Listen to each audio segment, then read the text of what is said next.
Bonjour à tous. Aujourd'hui, j'ai le grand plaisir d'accueillir Nathalie Leborgne, consultante en prévention santé et bien-être. C'est une femme à l'écoute, pragmatique, profondément humaine, qui aime partager ce qu'elle expérimente elle-même avec simplicité et sens. Elle a développé une approche qu'elle appelle BVE, booster votre énergie. On va en reparler dans cette interview, mais comme un chemin d'exploration pour retrouver du souffle, du mouvement et une qualité de présence à soi.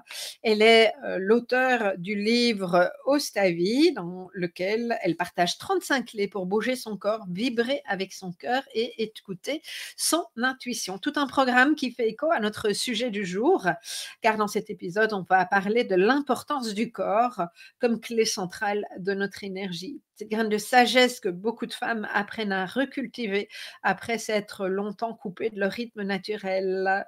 Je t'invite à nous rejoindre juste après cette petite introduction musicale. Sacré Nana est un podcast hebdomadaire pour les femmes multipotentielles, hautement sensibles et atypiques.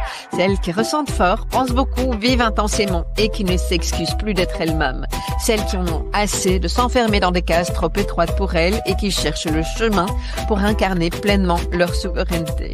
Tu découvriras ici des clés pour révéler ta vraie nature sans t'épuiser, sans te suradapter, à travers des entrevues inspirantes, des témoignages puissants et des épisodes solo ancrés dans l'authenticité. Des pistes concrètes pour comprendre ton fonctionnement singulier, nourrir des relations qui élèvent, tracer une voie professionnelle alignée au service de toi et d'un monde meilleur. Et sans oublier, bien sûr, comment apaiser ton mental, canaliser ton intensité émotionnelle et reprendre ta puissance. Sacré Nana est animée par Nathalie Elsten, senior coach, mentor, auteur, fondatrice du Congrès d'Ouance et créatrice du modèle des 5 graines. Bienvenue dans l'espace des femmes qui honorent tout ce qu'elles sont. Bienvenue chez les Sacré Nana. Hey, bonjour Nathalie, comment vas-tu? Très bien, bonjour Nathalie et bonjour à tous. J'ai envie de danser, hein, je sais pas vous, mais oui. Moi, c'est dit que chaque fois, je me dis, oh zut, elle s'arrête, voilà.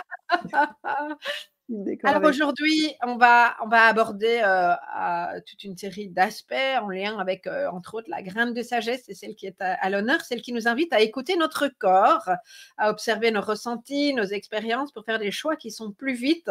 Et puis bon, on va aussi semer d'autres graines. Donc, j'ai envie de commencer par une première question. Qu'est-ce que tu sais aujourd'hui sur toi et que tu aurais aimé comprendre bien plus tôt? Très bonne question, Nathalie. Merci de l'avoir posée, Nathalie.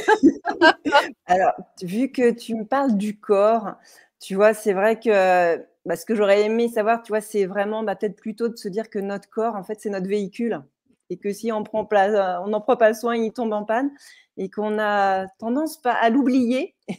Et c'est ça, en fait, maintenant, en vrai, qui m'anime. Et c'est vrai que quand tu me poses cette question, eh bien, j'ai envie de te dire, c'est ça, de faire ce corps, cette prévention, puis d'entretenir ce beau véhicule que l'on a, qui nous permet aussi de passer à l'action. Ouais. D'ailleurs, une métaphore que tu utilises dans ton livre, on va avoir l'occasion d'en reparler, hein, mais le véhicule, c'est vraiment, on peut tirer le fil de ton livre avec cette métaphore-là. Alors, à quel moment tu as compris, ressenti, je ne sais pas comment le dire, mais en tout cas, la question, c'est que tu as compris que ton énergie ne venait pas seulement de ton mental ou de ta volonté? En fait, ce que j'ai, grâce, tu vois, c'est vu qu'on parle du corps aujourd'hui, en fait, moi, j'ai eu la chance, en fait, d'apprendre les automassages. Alors, tu vois, d'apprendre à me dire que, tu vois, on peut avoir des petites douleurs, même, tu vois, dans le corps, même assez jeune, hein, il y a pas d'âge, hein, mais et c'est de se dire, en fait, tu vois, c'est ça, c'était de me dire que mon corps, eh bien, il me donne des signaux, il me donne des petits warnings, hein, tu vois, de temps en temps. Et c'est vrai que des fois, on les prend pas. Tu vois, quand on est jeune, on a tendance à dire oui, c'est bon, c'est là, c'est pas grave. Mais maintenant, tu vois, c'est vraiment quand j'ai ces signaux qui arrivent, eh bien, c'est de les prendre en compte et de réajuster. Comme ça permet de le faire tout de suite. Et si on le fait plus vite, eh bien, on n'aura pas tous les désagréments. Ouais, vraiment, c'est important d'être connecté, hein, de ressentir ces petits signaux. On va également en reparler. Alors, la graine de sagesse, hein, comme je disais, c'est aussi la capacité à ralentir, observer, ressentir. Moi, je dis qu'elle nous sort du pilote automatique. Alors, c'est intéressant avec la métaphore de la voiture, évidemment. Est-ce qu'il y a eu un moment plus particulier, toi, dans ta vie, sacrée nana, où ton corps t'a envoyé un signal clair que tu avais peut-être ignoré avant et là, tu pouvais plus ignorer? Oui, effectivement, tu vois, j'ai eu plusieurs métiers et tu sais, quand tu es en transition professionnelle et que tu changes de travail et bien, tu donnes tout parce que tu dois faire tes preuves, donc tu t'oublies et moi, en fait, tu vois, donc j'ai commencé une première partie, de professionnelle, j'ai été manipulatrice radio, donc je travaillais dans les hôpitaux et puis Ouais. après, j'ai voulu, changer et faire de la prévention et donc je me suis tournée vers la médecine chinoise, qui est une médecine préventive et thérapeutique. Mais donc j'ai commencé à faire des massages et tu vois, bah, moi personne ne me connaissait donc il fallait que je fasse mes preuves et je me souviens que je travaillais, en entreprise et en fait, bah, j'écoutais pas mon corps. Alors je donnais du bien-être, aux autres effectivement et je pouvais vraiment enchaîner beaucoup d'heures, de massage et un jour et bien, tu vois, mon corps il m'a dit: «Stop» quoi. Je le sentais, je le voyais, mais tu vois, j'avais les signes, mais je les prenais pas en compte. Et là, tu vois, voilà, c'est ça. Le corps, il a dit stop, donc il a fallu. Et là, j'avais pas le choix que de l'écouter, tu sais. Mais je pense que ça va sûrement résonner dans d'autres personnes qui vont regarder ou nous écouter aujourd'hui. Oui, c'est fou, hein, moi, j'ai toujours c'est un peu comme un élastique, hein, tant qu'il a pas cassé une première fois ou en tout cas Mmh, qu'on a bien détendu, on tire, on tire, on tire comme si on allait pouvoir, tirer dessus pendant et puis, hop, à un mmh, moment donné, accident. Je me rappelle mon prof de sophro avait expliqué ça comme ça, où tu sais le ballon dans lequel on souffle, on mmh. souffle, on souffle, et on pop, il claque quoi, tu vois? Donc là, c'est plus compliqué effectivement, mais, qu'est-ce que tu aurais envie de nous partager de ta relation au corps aujourd'hui? Bah, aujourd'hui, bah, tu vois, mon corps, c'est aussi mon baromètre. Tu vois, Mmh. c'est lui et en fait, ce qui est important pour moi, tu vois, c'est de me dire que si j'ai des décisions à prendre, si j'ai des choix à faire, bah, ce qui va être important, c'est que je sois en énergie haute. Donc, à moi de on peut pas être tout le temps en énergie haute, ça c'est normal, hein, vous voyez? Mais voilà, quand je sais que il y a des enjeux, que j'ai des choses importantes à faire et bien, avant de commencer d'être dans l'action et bien, je vais me recentrer sur moi et sur mon corps et je vais le monter en énergie en le mettant en mouvement. Là, si on parle vraiment après je vais aussi travailler sur le mental, mais je sais que, ça je pourrais rien faire et c'est pas du temps de perdu et ça c'est essentiel aussi de transmettre, de Moi je t'en prie, excuse-moi. Mmh. ouais, voilà, de prendre soin de soi, de faire, voilà, de le remonter. J'aime bien, tu vois, de se dire à combien je suis sur une échelle de 0 à 10 au niveau de mon énergie physique. Et là, si je sens que je suis qu'à 4 ou 5 et que je dois préparer, tu vois, des conférences, des ateliers, bah, je sais que là, bah, je vais aussi stopper pour me ressourcer parce que je suis déjà passée par les expériences, j'ai déjà eu, tu vois, où il y a eu ces moments. Donc maintenant, mon corps, il a aussi enregistré et maintenant, voilà, je sais que quand j'ai des gros enjeux, eh bien, je vais d'abord prendre soin de mon énergie avant et de mon corps et après. Tu vois, il y a une fois, Oui. il y avait quelqu'un qui m'avait dit, tu dois récupérer, au niveau du corps et du mental, autant que tu auras investi dans la préparation, dans l'événement, dans tout ce que tu auras parce que souvent aussi, on a aussi tendance à s'oublier même après et on enchaîne avec d'autres, événements ou d'autres enjeux. Mais c'est aussi important de prendre ce temps voilà, de récupération par le corps, aussi, Ouais, c'est important. Bah, dans ton livre, d'ailleurs, tu donnes toute une série d'exercices, corporels, qui sont pas forcément des exercices très, très longs. Qu'est-ce que tu veux nous en dire? Non, effectivement, je pars du principe qu'on n'a pas beaucoup de temps, on est dans une société où tout va vite. Donc en fait, c'est en fait d'instaurer en fait des routines, mais c'est pour ça que je donne 35 outils parce que les 35 vont pas être adaptés à chacun et chacune, mais c'est voilà, c'est de se dire moi qu'est-ce qui me fait du bien, donc de le tester et après c'est de se créer sa propre, boîte à outils pour pouvoir et bien justement remonter votre énergie quand vous avez besoin, quand vous avez des enjeux. Alors moi, celui qui marche, le mieux pour moi, si on parle vraiment du corps, bah, c'est les automassages. Je te le disais tout à l'heure, mais en fait, Oui. tu vois, de venir, bah, faire des tapotements, des frictions, de venir soulager les cervicales, le bas du dos grâce à ces points de pression et bien ça me fait vraiment du bien. Mmh. Alors, moi, je t'entends quand tu dis, quand tu as des tu le dis pas comme ça, mais j'entends coup de mou, tu peux remonter ton énergie avec des exercices ou après dans la récupération. Est-ce que, tu envisages aussi ou est-ce que tu proposes, de faire une routine au quotidien, même si tu vas pas avoir une journée particulièrement intense ou fatigante ou pas forcément? Alors, j'ai envie de dire oui et non. Je vais t'expliquer parce que parfois, c'est ça les routines, on peut, en avoir tu vois, ce qui va être important, ça va être de mettre une intention. Donc moi, je vais peut-être Mmh. pas en faire une tous les jours, mais en fonction de ce que j'ai besoin ou des enjeux, bah là, je vais commencer plusieurs jours avant à le faire. Et ce qui est bien, c'est de changer. C'est de pas avoir toujours la même parce qu'on peut se lasser aussi dans les routines. Et mais ce que je mets maintenant, j'ai un peu évolué. Au début, j'étais routine, routine, hein, je suis passée par là à me faire des routines tous les jours. Et maintenant, c'est l'intention que je vais mettre pour justement, dans quel but je fais, pourquoi j'ai envie de faire cette routine, qu'est-ce que ça va m'apporter. Donc, il y a vraiment aussi cette motivation derrière cette mise en mouvement du corps. Si j'aime bien mettre une routine en place, tu vois, en ce moment, il fait beau et ben j'aime bien aller marcher. J'habite au bord de la mer. Eh bien, j'aime bien y aller parce que ça me fait du bien, ça me réveille, je mets mon corps en mouvement et ça me permet aussi d'éclaircir mes idées, d'avoir plus de clarté aussi mentale. Mmh. Je pense, hein, et c'est quelque part ce que tu dis aussi, c'est que, c'est important que chacun teste pour voir, Mmh. tiens, qu'est-ce qui est utile. Moi, en tout cas, dans mon expérience personnelle, c'est pas quand, je dois éteindre un incendie que je vais commencer à chercher dans le bouquin quelle Mmh. va être la bonne recette, tu vois? Donc, Mmh. c'est là où, à titre personnel, l'intention, c'est de tester toute une série de Mmh. choses à des moments, plus anodins, j'ai envie de dire, au quotidien et me dire: «Ah tiens, ça j'aime bien, tiens, ça je Mmh. pourrais utiliser à tel moment» et cetera pour que ça devienne des ressources, relativement accessibles. Mmh. Je suis tout à fait d'accord avec toi. Moi, je prends aussi une autre métaphore. Je me dis, un ouvrier, quand il est en train de, sur un chantier, il n'est pas en train de lire le mode d'emploi.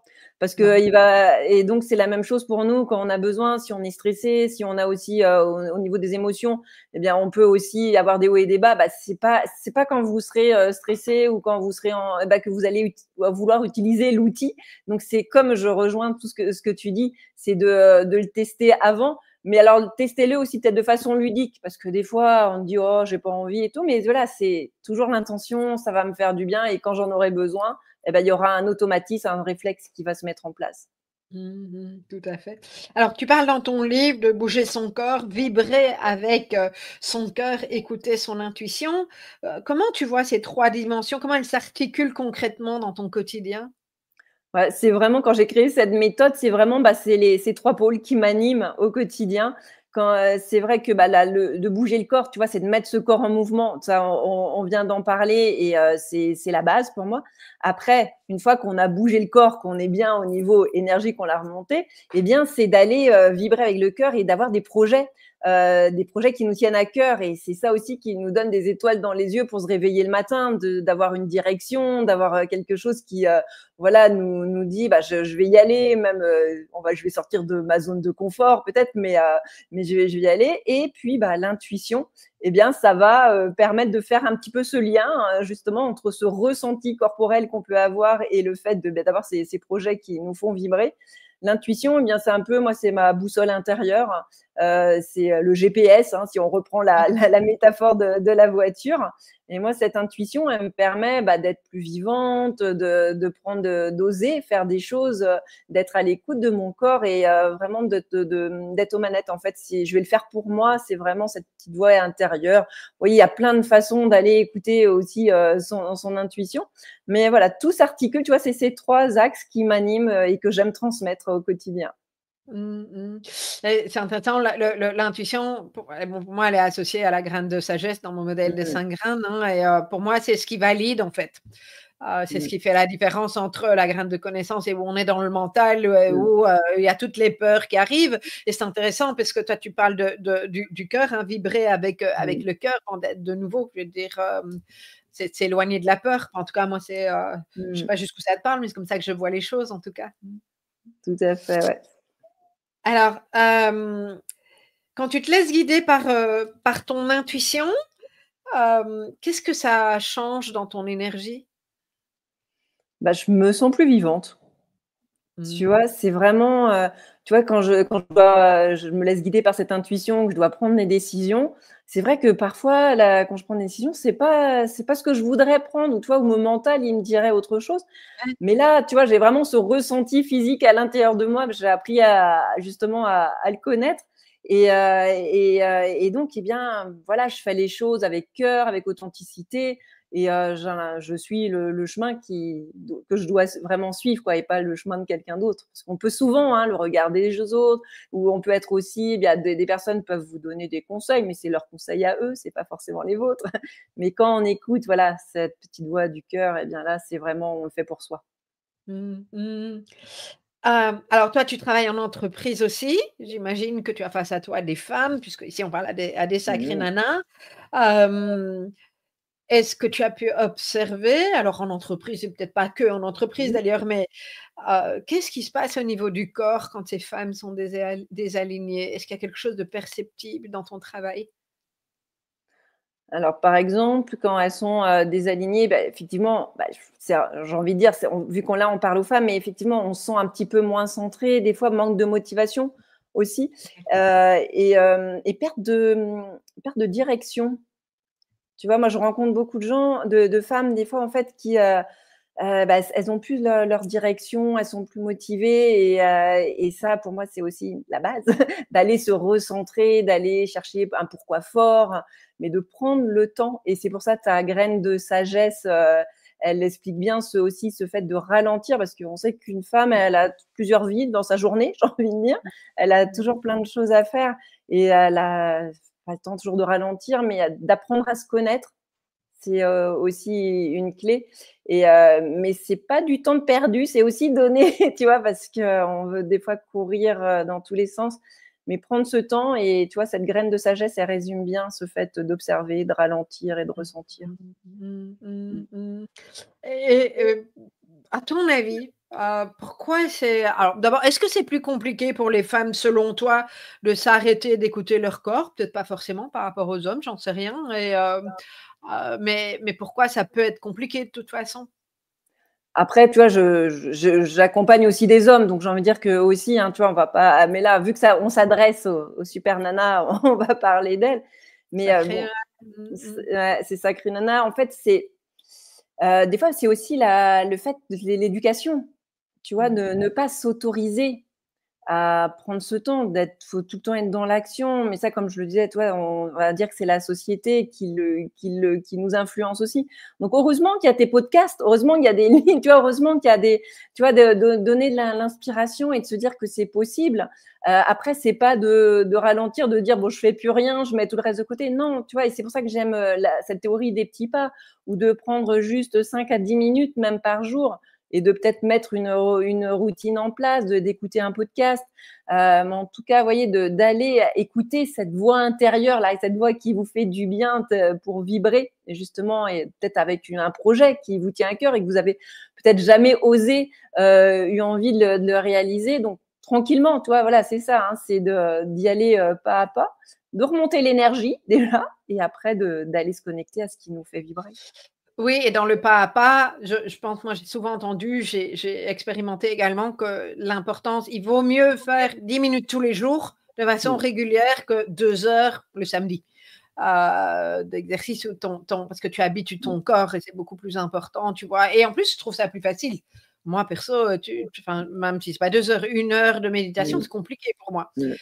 Un peu moins le week-end, mais alors que 10 minutes tous les jours, moi je fais du yoga le matin, c'est un quart d'heure, c'est Mmh. facile parce que Mmh. ça rentre dans la routine. Donc mmh Et pour, si tu veux, je vais juste rebondir en me disant, en fait, c'est à partir du moment où on se pose des questions, on dit: «Peut-être, j'ai envie, je sais pas si je vais aller», on le fera pas. Mais tu vois, quand là, toi, tu as mis cette routine en place, en fait, tu te poses même pas de questions, tu sais que ça te fait du bien à ton corps, donc tu y vas, en fait. Mais dès que parfois non? Ça t'arrive de Au début, il fallait que je force, hein, oui. mais je sentais que ça me faisait du bien. Mmh. Je sentais que ça me faisait du bien et que, surtout je sentais pendant ma journée que mes journées étaient complètement différentes et que ça me donnait Mmh. une énergie complètement différente. Et à l'époque où j'ai commencé, j'avais des gros enjeux, donc je me suis forcée au début. Mmh. Et puis, je me suis tellement forcée, ça me fait tellement de bien que j'ai plus eu envie d'arrêter. Tu vois? Mais c'est ça, c'est l'expérience, en fait, c'est de commencer. Je donne aussi cette métaphore de quelqu'un qui va courir. Au début, bah, il a la ligne pointe de côté, ça lui il est essoufflé et il a plus envie, mais il sait que ça peut lui faire du bien, donc il va y retourner tranquillement. Puis au bout d'un moment, bah, il aura plus cette pointe de côté, il verra que les bénéfices. Donc là, c'est de se dire, même quand vous commencez une routine, mesdames, bah, essayez de continuer, essayez. J'aime bien faire des cycles, soit 7 jours, 21 jours, pour justement vous faire après un bilan et vous dire, bon, ça c'est bon, ça c'est pas bon, et vous trouverez autre chose si ça va pas. Mais si comme toi, tu vois, avec le yoga, maintenant tu te poses moins la question, en tout cas. Ouais. En tout cas, je sens quand je n'en fais pas, parce que ça m'arrive, hein, je suis partie en vacances et j'étais sur un bateau et donc avec les dauphins et donc j'ai pas fait. J'ai pas remis ma routine tout de suite, puis à un moment donné, oh là, je sentais bien et puis voilà, ça y est, maintenant c'est remis en place et ça me fait du bien, quoi. Hem, alors, graine de courage. La graine de courage, c'est celle qui nous invite à nous exprimer, à dire nos besoins, à poser nos limites, à nous choisir, OK, même quand c'est inconfortable. Donc il y a vraiment, le fait d'exprimer. Hem, Qu'est-ce que le cœur peut nous dire ou pas justement en fonction de ce qu'on on va, quand on n'exprime pas par exemple, est-ce qu'il peut y avoir des signaux du corps dans ton expérience ou quand on a peur d'exprimer, dis-nous? Oui, je vais te donner. Bah, c'est vrai que le fait de quand on n'exprime pas, on va tout garder à l'intérieur de soi. On va garder ses émotions et ça va se cristalliser dans le corps et c'est là qu'on aura aussi des signaux. Souvent un petit mal de dos, les cervicales, les maux de tête, tu vois? C'est parce qu'il y a eu des non-dits et là, j'ai envie de te montrer un enfant, par exemple, tu vois? Un enfant quand il est en colère, quand il est pas bien, quand il est triste, et ben il va crier, il va hurler, il va pleurer et 2 minutes après, eh bien, en fait, il aura oublié, il va penser à autre chose. Sauf que, tu vois, à l'âge adulte, et bien après, bah, tu vois, on va garder, on va ressasser, et puis et c'est là que justement, les signaux vont, ça va venir dans le corps, et là, ça permet de se dire, eh bien, comment on peut petit à petit. Alors des fois, si on n'arrive pas à le dire à une personne, le fait de l'écrire, tu vois, Oui? on peut aussi passer par l'écriture, on peut aussi aller, à la plage ou dans la nature et sortir un peu plus la voix si on peut pas le dire à la personne, tu vois? Pour déjà enlever une couche, et puis après quand c'est le bon moment, de pouvoir, eh bien, aller s'exprimer avec bienveillance aussi, hein, d'aller donner plus son ressenti plutôt que d'être dans le tu vois? Tu vois? D'aller dire, «C'est ta faute, c'est toi qui l'as fait». Eh bien, j'aime bien maintenant, plus être sur cette communication bienveillante en donnant justement, bah, son ressenti et en donnant son besoin que l'autre, parfois, n'a pas le décodeur. Il n'a pas notre décodeur, donc il ne le sait pas. Mais c'est tout un art et ça s'apprend aussi Tu en d'aller. parles dans ton livre de cette partie-là? De cette partie de communication, non, ce sera sûrement un autre livre. Sur le suivant, OK, donc tu Mm. disais OK, j'ai l'ai pas vu, mais le lien qu'on peut faire effectivement par rapport à la métaphore que tu utilises dans ton livre, de la voiture, c'est les maux de dos, de nuque et cetera. C'est comme les voyants, les signaux, Mm. hein, c'est curieux quand même, hein, parce que, une voiture, tu vas avoir les signaux, tu vas t'arrêter. Par contre, sur ton corps, tu vas pas forcément le faire. On n'est pas conditionné pour ça, en fait. Mm. Toujours, en dernier. En fait, c'est comme si on croit que notre corps, on est, je sais qu'on est des super nanas, mais il faut aussi se dire qu'il faut être à l'écoute, quoi, parce qu'effectivement, au bout d'un moment, bah, voilà, les signes, on attend et ça va être plus dur, en fait, pour justement pour y remédier. Mmh mh. Un petit tour par la graine de folie, c'est celle de la liberté intérieure qui pétille, qui consiste à oser nous dévoiler, hein, Mmh. pas toujours facile. En tout cas, souvent les gens me disent: «Ah, c'est celle avec laquelle j'ai le plus de mal». Hem, Est-ce qu'il y a quelque chose peut-être d'un peu décalé, hein, justement en lien avec cette graine de folie, inattendu, que tu as osé intégrer dans la pratique, dans ta pratique pro ou professionnelle, si tu as envie de nous le partager?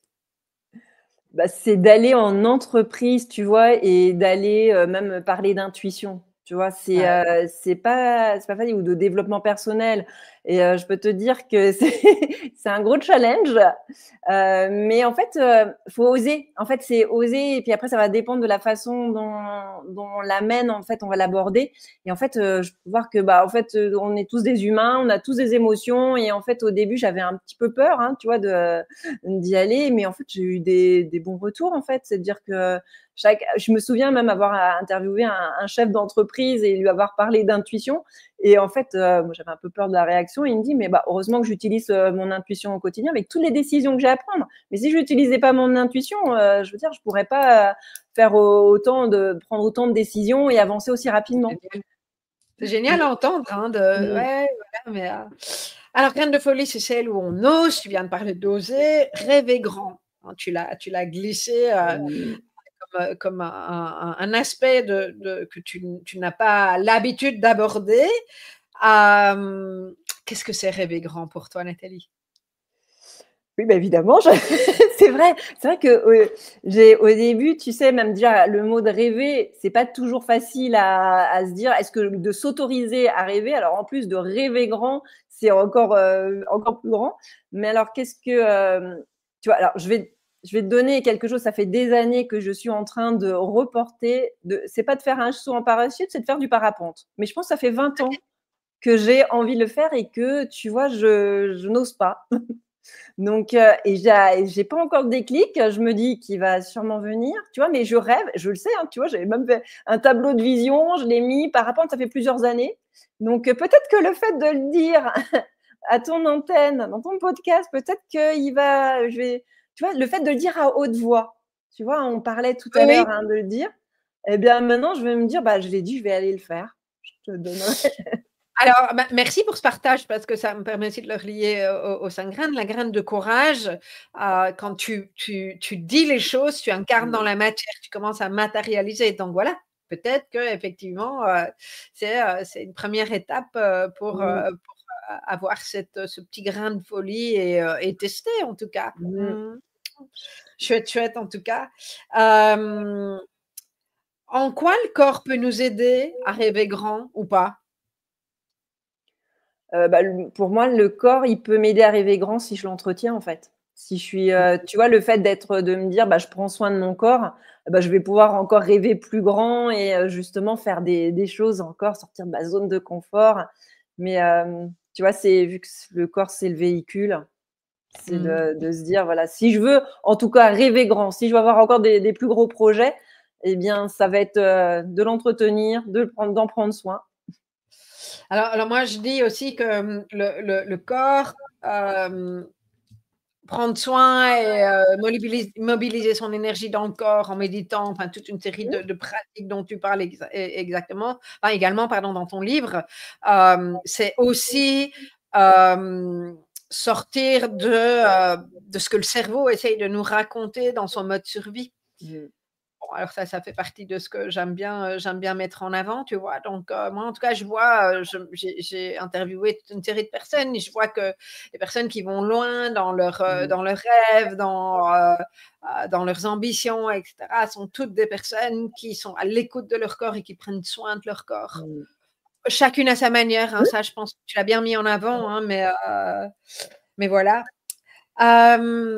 Alors j'ai encore deux petites questions. Quelle est aujourd'hui, donc en lien avec la graine d'humanité cette fois, quelle est ta contribution aujourd'hui, celle qui te donne le sentiment d'être à ta place? Alors, c'est d'aller, tu vois, j'ai écrit ce livre et maintenant, c'est d'aller partager, transmettre ces clés. Et tu vois, je fais des dédicaces et je vais à la rencontre des gens et je me sens vraiment à ma place. Pas plus tard qu'il y a 2 jours où, tu vois, où je vais discuter avec les gens et il y a une jeune fille, tu vois, elle a 16-10 ans, elle a 17 ans et elle me dit: «J'aime pas trop lire». Mais le fait qu'on parle du livre, que je lui demande ses motivations, elle m'a dit: «Ah non, mais j'ai trop hâte d'aller le lire». Tu vois? Et moi, ça m'a fait du bien. Je me dis: voilà pourquoi, voilà ma contribution et comment je peux transmettre, ces clés. Alors, ton livre, hein, donc je montre «Ose ta vie», 35 clés pour bouger son corps, vibrer avec son cœur et écouter son intuition. Donne-nous quelques explications, si tu veux, sur la manière dont il est articulé, ce qu'il peut apporter aux Mmh. personnes qui vont avoir envie de le lire. Donc en fait, comme tu l'as dit tout à l'heure, j'ai vraiment pris cette métaphore de la voiture et donc en fait, si on part du principe que notre corps, c'est notre véhicule et que si on l'entretient pas, il tombe en panne, eh bien moi, j'ai fait 5 étapes. Première étape, tu vois, ça va être de venir faire ce contrôle technique. On fait jamais le contrôle technique de notre corps et de notre mental. Donc je vais poser des questions, vous allez pouvoir y répondre. Deuxième étape, c'est qu'est-ce qu'on fait pour entretenir? On entretient sa voiture et qu'est-ce qu'on fait pour entretenir notre corps? Donc là, on est plus aussi dans la prévention. Qu'est-ce qu'on peut faire? Donc, il y a bouger le corps et je donne plein de petits indices et de petits défis. Après, quel carburant on met dans son corps? 4e étape, quel est le GPS, quelle direction vous avez envie de mettre. Et enfin, la 5e étape, c'est vraiment de piloter sa vie. Et à chaque fois, il y a des témoignages. Il y a déjà mon témoignage à moi et j'ai fait aussi appel à des experts qui, dans leur domaine, en fonction des thématiques que j'aborde, je leur ai demandé d'écrire un témoignage. Et puis après, pour aller plus loin, il y a le témoignage sur ma chaîne YouTube où je les ai aussi interviewés. Donc, il y a le QR code et comme ça, ils peuvent aller les écouter. Et puis, à chaque étape, ce que j'aime bien, moi, c'est l'action. Donc, je donne un défi à faire sur 7 jours. Vous choisissez un outil parmi 5, 6 qui sont en fonction de l'étape et vous le mettez en pratique pendant 7 jours. Et au bout des 7 jours, je vous donne des questions pour justement voir si vous avez envie de le garder dans votre boîte à outils ou alors, c'est pas celui-là et vous en mettrez un autre. Donc, j'ai voulu que ce soit concret, ludique, accessible à tout le monde. Un compagnon, un petit guide qu'on peut avoir sur sa table de nuit quand on a besoin justement de booster son énergie pour oser rêver grand, oser avoir des projets qui nous tiennent à cœur. Oui, c'est ça, on peut vraiment aller piocher dedans. Il est facile, on peut lire de manière relaxe, aller chercher des exercices. Voilà. Hein, je le remontre au Stavi, aux éditions Le Courrier du Livre de Nathalie Le Borgne. Dernière question, Nathalie. Si tu pouvais glisser une phrase dans l'oreille d'une sacrée nana qui t'écoute là tout de suite et qui sent qu'elle est fatiguée, qu'elle n'a pas forcément beaucoup d'énergie, qu'elle est dispersée, éteinte, qu'est-ce que tu aurais envie de lui dire? En fait, j'ai envie de lui dire que tout part d'une décision avec soi. En fait, c'est juste de se dire, voilà, c'est toi avec toi-même. En fait, c'est si tu manques de motivation, qu'est-ce qui te fait vibrer? Est-ce que tu as quelque chose, un projet qui tient à cœur? Tu as juste à se connecter à ce projet, même s'il n'est pas encore défini en entier, mais c'est d'avoir cette direction. Et après, tu vas voir, ça va te redonner de l'énergie et juste d'y penser. Et puis après, tu mettras les actions en place, mais les petits pas. Mais en tout cas, voilà, pense à quelque chose qui te fait vibrer, ça va te redonner de la motivation et de l'énergie. Waouh, génial. Merci Nathalie. Alors, dernière chose pour les personnes, si tu sens effectivement que cet épisode t'a parlé, que ton corps t'envoie peut-être des messages que tu n'écoutais pas encore, si tu veux savoir où tu en es dans ton propre chemin d'alignement, de passage à l'action, d'incarnation, qui tu es vraiment, je t'invite à faire mon quiz des 5 graines. Hein. Tu as entendu que je parle dans ce podcast régulièrement des 5 graines. C'est une ressource qui est simple, rapide, éclairante pour mieux te comprendre et pour voir là où tu en es aujourd'hui. En fait, c'est très facile, tu peux le faire gratuitement. 3 fois émotif au pluriel talentueux.com, talentueux au pluriel aussi, /graines au pluriel. Voilà. Merci Nathalie. Pour cet échange, pour ta présence et je te dis à bientôt. Et je rappelle pour les personnes qui n'ont pas pris la référence encore, tu la trouveras ici en dessous de la vidéo ou si tu es sur le podcast, il y a également toutes les coordonnées pour joindre Nathalie et pour pouvoir acheter son livre, savoir où le trouver au Stavi. À bientôt. Merci Nathalie.